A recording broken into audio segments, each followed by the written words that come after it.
Hi guys, Peanut here. Bookum Dano is not here. He is going through long boxes as we speak because CGC is still accepting comics to be graded. So we'll have another video later on about the ones that he picked to send in. And I am sending in my first two to have my very own books graded. So I'm really excited about that. But I'm even more excited to do this video because reading is not canceled. So I have been reading like crazy, looking at our graphic novel section that we have in our house and diving in. So I'm really excited to give you guys this video because these are really great picks that I hope you'll pick up. So first up is Bone Parish. Bone Parish is one of Dan's favorites. And that's why he got this one graded, because he loved the cover so much. It is a cool cover. Kind of reminds me of The Punisher a little bit. I read it on Hoopla, and it comes in 3 volumes, and it's by Colin Bunn. So Bone Parish is about a new drug that's sweeping through the streets of New Orleans. One made from the ashes of the dead. Wars are being fought over who will control the supply, while the demand only rises. The crime family wage wars, and users begin to experience terrifying visions of the dead coming back to life through them. So it doesn't, I will say it does not promote drug use. What it does really is it makes you think about, would you take this drug to experience a day in the life of somebody you thought was living a really glamorous life, or a life that was what you thought was better than yours? Or would you use this drug to have one last conversation with somebody that has passed on? So it follows the Winter family. The Winter family is quickly making a name in the New Orleans underworld with the drug called ash. And ash allows you to relive the memories of the corpse it was created from. This draws attention from both New York and Mexican cartels, and I would consider it a crime noir with a supernatural slant to it. So it's like Breaking Bad with a supernatural twist. The woman in charge of the Winter family, the mom, for example, uses ash to talk to her deceased husband. So, like I said, it's riveting, and it's a truly remarkable story. It does not promote drug use. It really just kind of makes you think about those questions. Why would you use it? So I read it really fast because it was really good, and you get into it really, really fast. And it comes in 3 volumes, and like I said, I read it on Hoopla, so hopefully you can look into wherever you're at and see if your library provides that service, because it's really, really great. And all the books that I review, I always make sure that they're on Hoopla so you guys can download and read them. So Bone Parish is number 1. It's a really great slab of his. So book 2 is Wytches, which I read a while ago. I just had forgotten it, so I went back and I reread it. Wytches is by Scott Snyder, and the art's by Jacques. I forgot how absolutely wonderful this book is. Wytches is about the Rooks family. They moved to a remote town in Litchfield, New Hampshire to escape a haunting trauma. They're hopeful about starting over, but something evil is waiting for them in the woods just beyond town, watching from the trees, ancient and hungry. This story is really scary. It's like reading a Stephen King film, and even Stephen King comments up here. The rights for the film have been purchased, so this will be turned into a film later on. And the series does follow the Rook family, but it actually focuses more on the little girl, Sailor, who struggles with anxiety and panic attacks due to witnessing a horrific incident. And Scott Snyder came up with this idea for Wytches after recalling a childhood experience where he and a friend made up stories about a family of Satanists living in a nearby Pennsylvania forest that were constantly trying to capture the two boys. He had a wild imagination, huh? He later revisited the area out of nostalgia and saw a moving object that looked vaguely human, which made Snyder think that there was something in the forest that was waiting for him to return. So in the trade, you will see or hear or read, he recalls the story, and he took a picture of the forest, and he goes on to talk about what inspired him to write the story and his chilling account of what he saw. So also, this book is really great if you guys are artists or you love comic book art. It goes through the process of the comics. So over here is Jacques just pen to paper, and then all the steps of creating just one part of the. You can't go on the table, silly boy. So that's really cool. So this is Wytches Volume 1.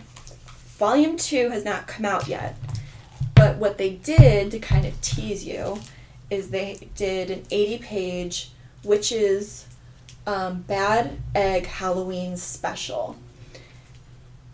So this, serving as both a standalone story. So Wytches Volume 1 is not, it's a standalone story, and then this is about another set of little boys that experience the same thing. Serving as a standalone story in the Wytches world, and a prequel to the highly anticipated Wytches Volume 2, Bad Egg tells a story of Seb and Jackson, two innocent teens reared on opposite ends of the internal struggle between good and evil. The one's mother is a member of the Irons, the most ruthless witches hunters, and while the other is part of the High Horn Witches. Can the two boys find friendship amidst the age-old blood feud? So kind of reminds me of Romeo and Juliet, right? Of the two families. It's 80 pages. It serves as an introduction to a new batch of characters who you will no doubt have important roles to play down the line.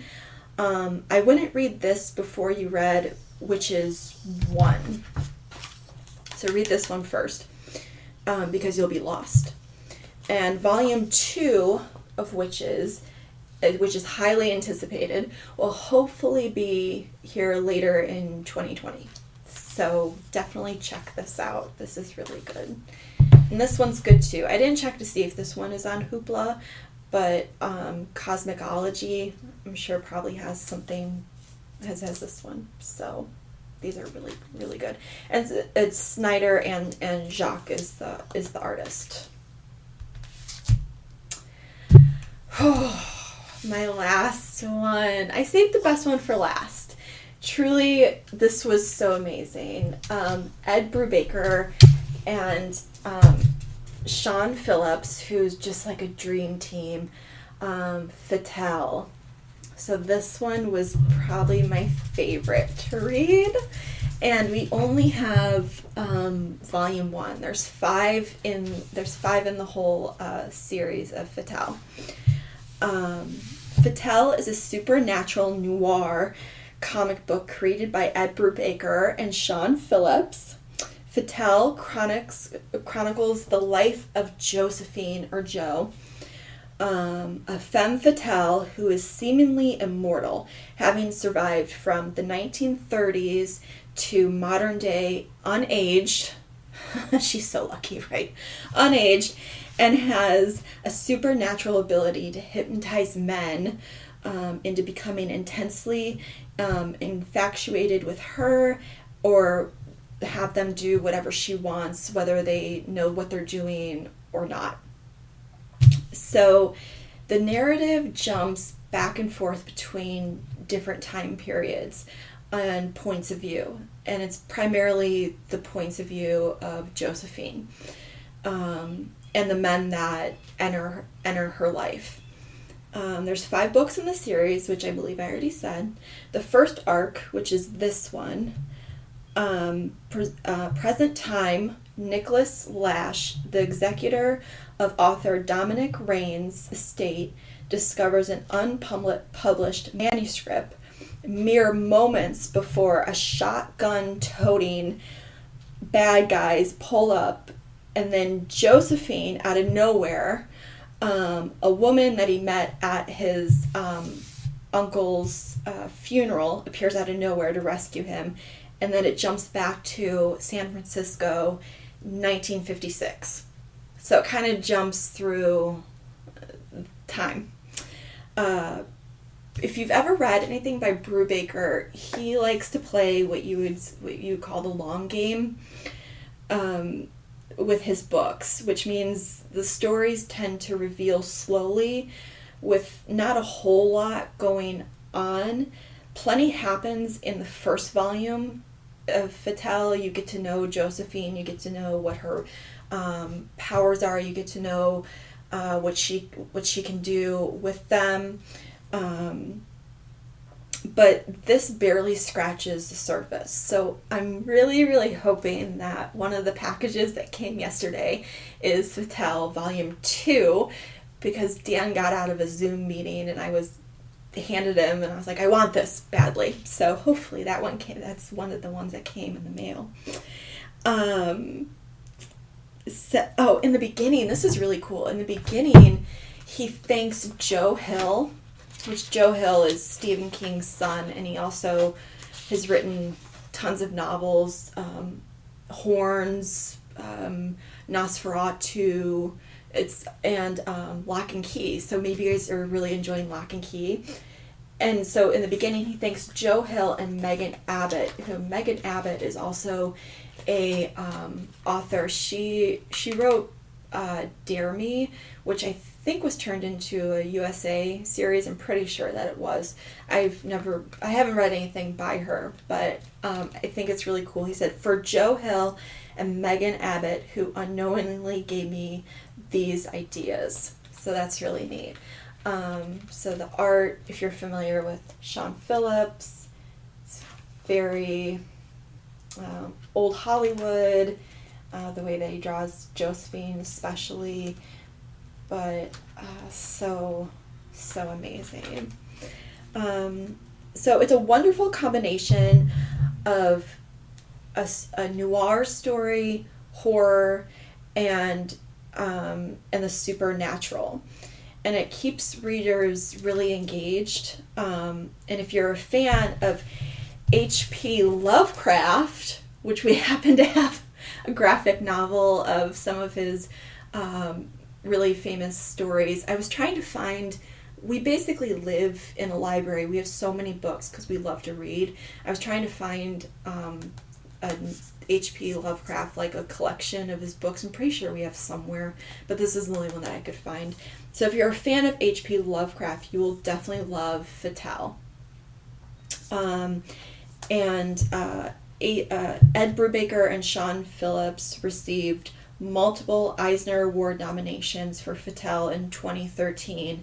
Best Continuing Series, Best New Series, Best Writer, Brubaker, obviously. Best Penciler and Inker to Phillips, and Best Cover Artist, Phillips. And the covers. So I mentioned in the beginning of or this, I don't know what you call these, that I'm really getting. Dan has a whole wall of CGC slabs, and I want my own wall. So I've been going through, and I'm really interested in collecting the covers of Fatale and getting them graded, because they're just so amazing, and I'm so happy that Sean Phillips got nominated. I mean, just look at that. Look how cool that is. I love it. So beautiful. The art is just amazing. And let me see. The one that I really want to try to find is this one. This is the one I really want to try to find. So Dan's on a mission to find those for me, so we can send them in and get them graded. Okay, guys, so that is all I have for you today. Happy reading, and I hope you guys are all doing well. And like I said, Bookum Dana will be back. Stay safe.